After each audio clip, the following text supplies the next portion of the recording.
Welcome everyone to another rendition of the Cannabis Correction blog. Today I am at class and just off waiting for my next class to begin in this really prime piece of shoreline hidden pathway.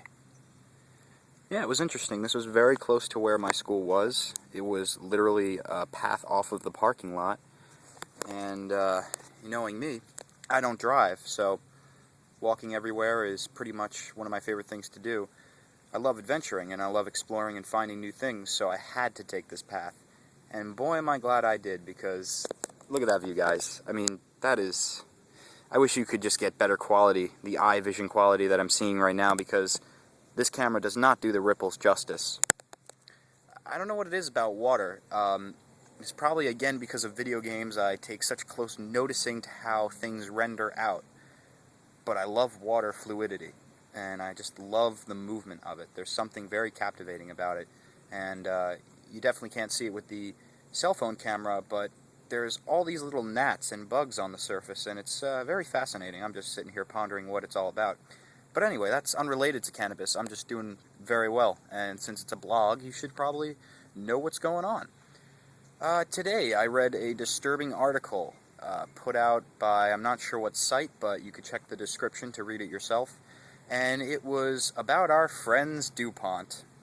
A couple of blogs ago, I told you that DuPont was partially majorly responsible for getting cannabis illegal. And I wanted to point this out again, just to show you that this corporation did so for pure profits.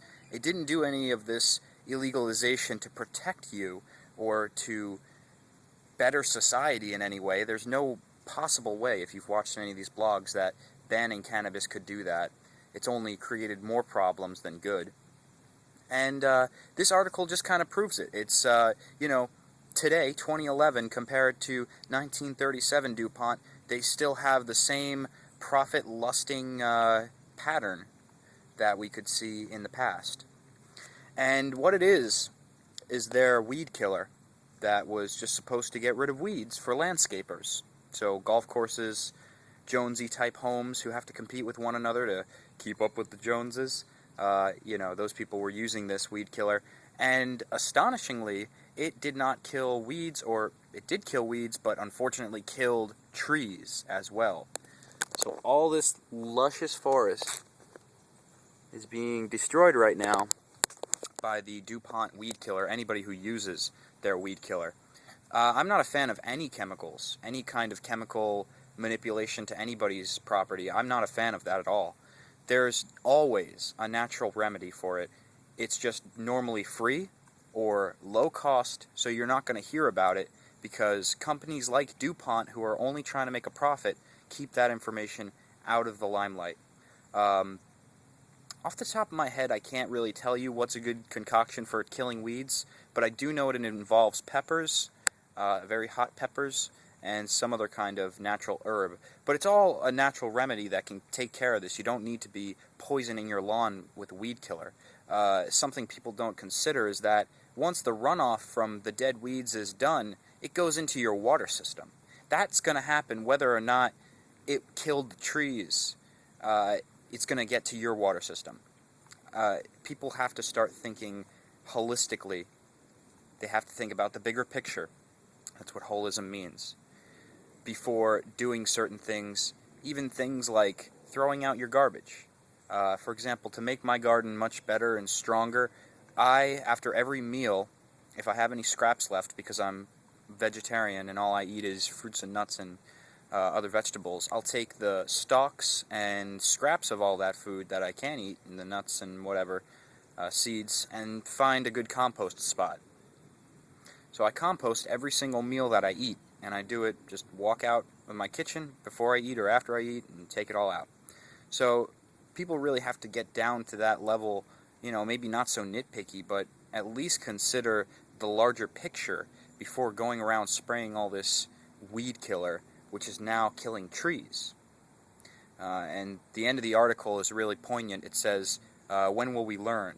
And it's true. When are we going to learn? When is this protecting of corporations and their schemes to make lots of money without caring for the environment. When are we just going to say enough is enough? Stop destroying my world.